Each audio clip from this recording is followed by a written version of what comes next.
السلام عليكم، كي دايرين؟ لاباس عليكم؟ كنتمنى يا ربي انكم تكونوا بالف خير. مرحبا بكم مره اخرى على قناه ديفيرسيتي امير.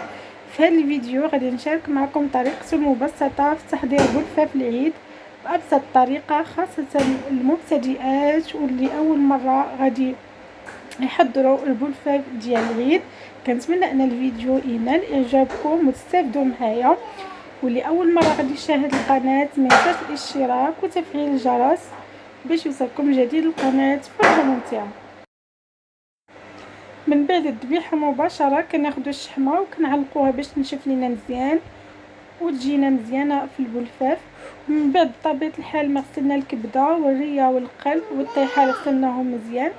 كناخذوا الكبده وكنقطعوها بهذا الشكل كما كتشوفوا معايا. من الاحسن حاولوا اننا نقطعوها قطع صغيره باش يدخل معها الطياب، وكنفلحوها بهذه الطريقه اللي كتشوفوا معايا في الفيديو.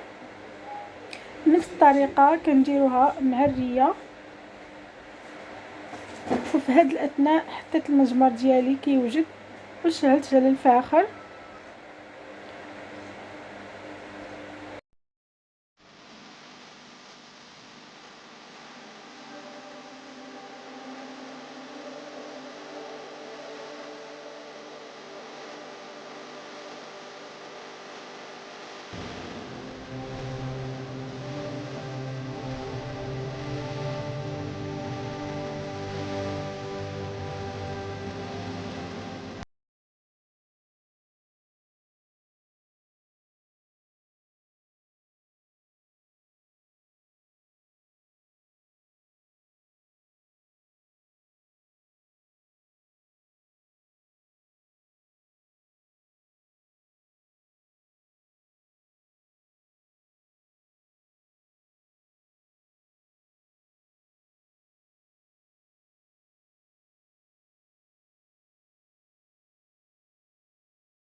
من بعد ما شدات لينا الكبده في راسها من الجهه الاولى ولا من الوجه الاول، كنقلبوها على الوجه الثاني ونحاولوا اننا ما نحرقوهاش، غير كنصهدوها مزيان ما كتبقاش ديك الخضوره باينه فيها.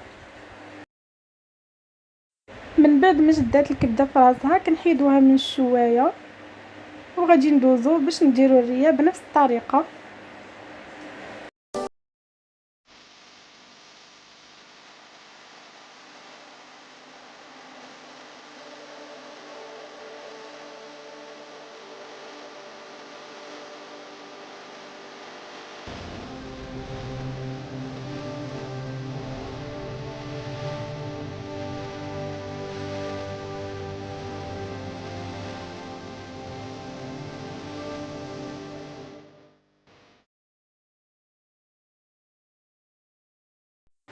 غادي ندوزو باش غادي نبداو نقطعو الكبده على شكل مربعات اللي غادي تكون متوسطه، ما تكونش كبيره بزاف باش ما تشدش لينا الطياب، وما تكونش صغيره بطبيعه الحال باش ما تحرقش لينا.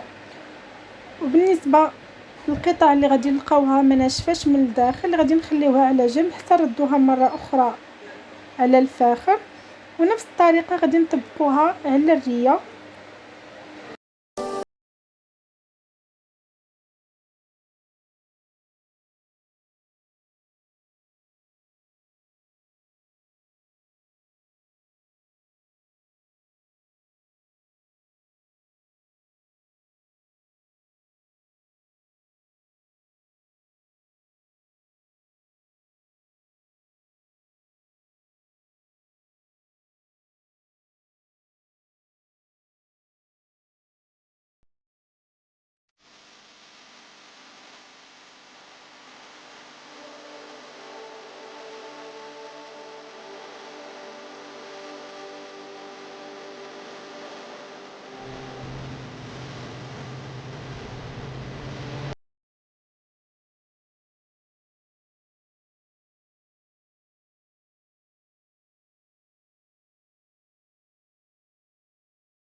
الشحمه فكناخذوها وكنلفوها بهذه الطريقه كما كتشوفوا معايا، وغادي نقطعوها باش غادي نحصلوا على هذه الاشرطه الطوليه اللي العرض ديالها تقريبا 2 سنتيم.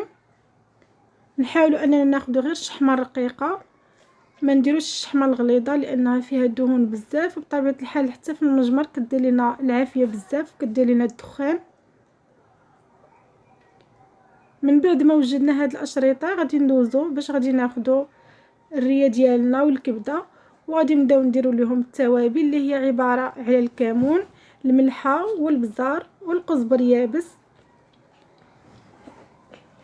غادي نحاولوا اننا ندخلوهم مزيان مع الريه، وغادي ناخذوا الكبده حتى هي بنفس الطريقه، غادي نتبلوها بهذا القوام وغادي نحاولوا اننا ندخلوهم مزيان.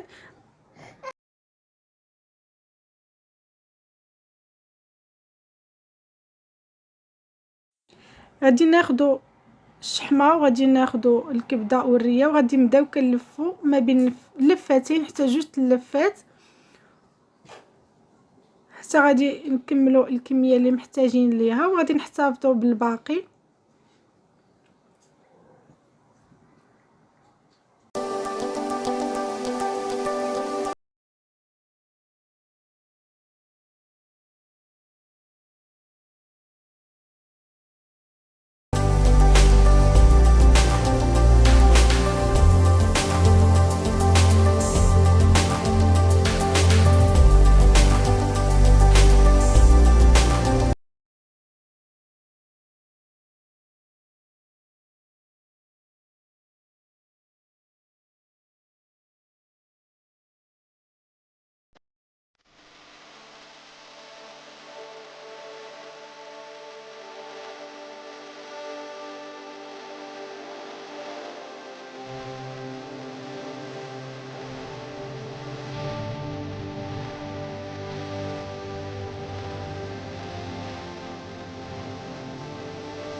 من بعد ما سالينا الكميه اللي محتاجين ليها، مره كنا كنديروا ريه مره كبده، تقريبا 6 ديال القطع في كل زلاك، كنعاودوا كنحطوهم على الشوايه وكنبعدوا الايد ديال الشوايه الايد ديال الزلاق على العافيه، وكنشويو بالمهل وكنقلبوا كل جهه حتى كتحمر لينا مزيان وطيب لينا البلفاف ديالنا من جويه بجوج.